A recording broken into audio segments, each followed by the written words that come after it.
Good morning. I can see people are actually awake this morning. That's good.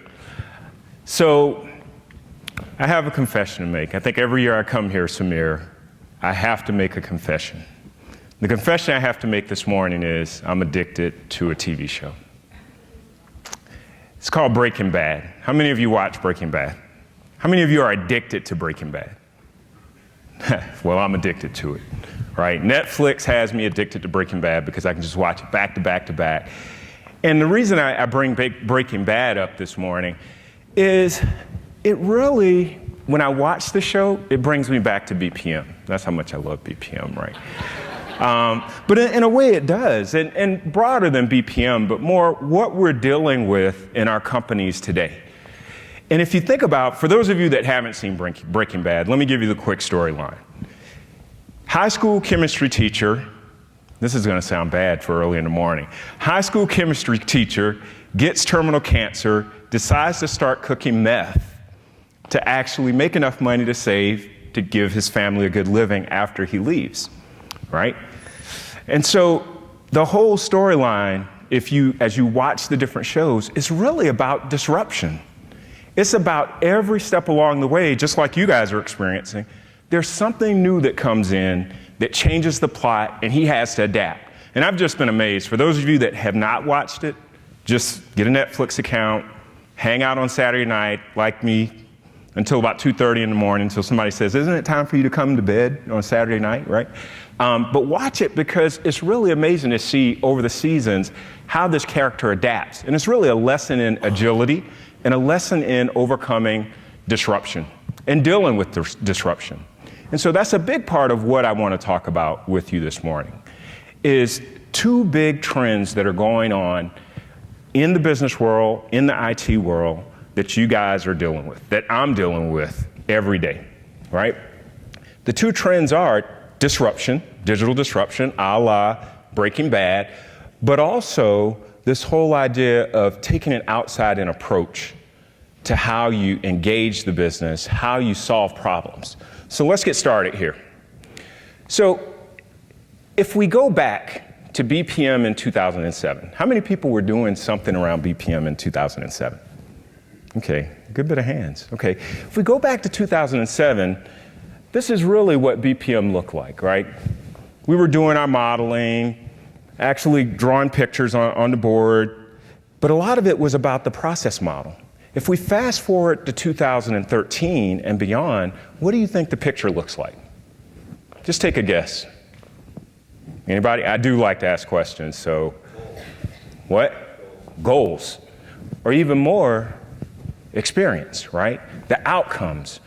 You hear us talk about this all the time. This is not something new. I'm not here to say all of a sudden this is the new thing. It's saying in BPM, this has become the dominant driver. Creating great experiences and using process to drive those experiences. But for me, when I started looking at this, it made me think about what does that really mean for BPM? If we traditionally started from modeling, but now we have to start from the experience, how does that change what we need to do as part of our project and our program, right? And so, how many of you live in DC? How many people live in DC? You guys are shy, man. So a couple of years ago, there was actually an earthquake in DC. Any of you guys remember that earthquake? Yeah, I was actually at a client meeting, giving a presentation, and I was on probably a 13th floor, which that's bad news right there, right? But anyways, I was on a high floor, and I felt the floor shaking. I was like, okay, that can't be what I think it is because we're in DC, right? It's a little bit weird. And sure enough, it turned out it was an earthquake. You could see the light shaking, all this stuff.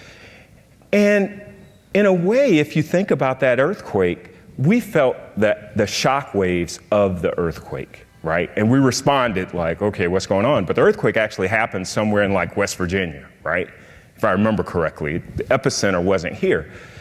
And in a lot of ways, when we look at this disruption that's happening, particularly the digital disruption that's happening in the business, in IT, we're really responding to the shock waves of this disruption. And so The shock waves we're dealing with, and I see customers struggling with this, you've heard this throughout these sessions, mobile, social, big data, and cloud. Some may say these are really enablers, but in a lot of cases when I talk to customers, they're dealing with them as shock waves and just trying to figure out, how do I respond to this? In a lot of cases, I'm sure you guys can attest to this. In a lot of cases, we see customers addressing each one of these individually. Okay, I got to go off and do something with mobile. Now I have to run off and do something with cloud, right? But for Forrester, we believe that the intersection of pulling these four things together is where the real opportunity is. So instead of dealing with the shock waves, it really requires you to go one level lower to understand what's at the epicenter. What do you think is at the epicenter of these shock waves? If we drill in just a little bit deeper, what do you think is at the epicenter? Anybody?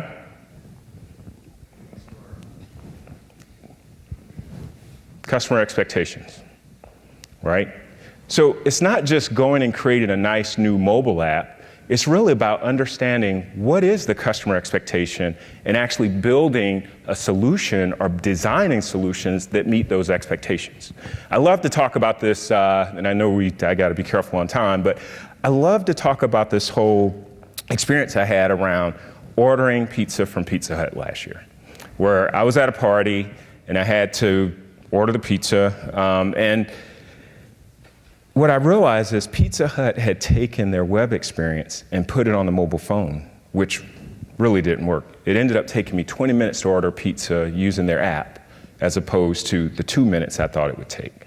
And so the expectation gap is big, but also it's employee expectations. It's really interesting when we talk about customer experience, everyone's looking at just customer expectations, but you also have to deal with the employee experience and employee expectations.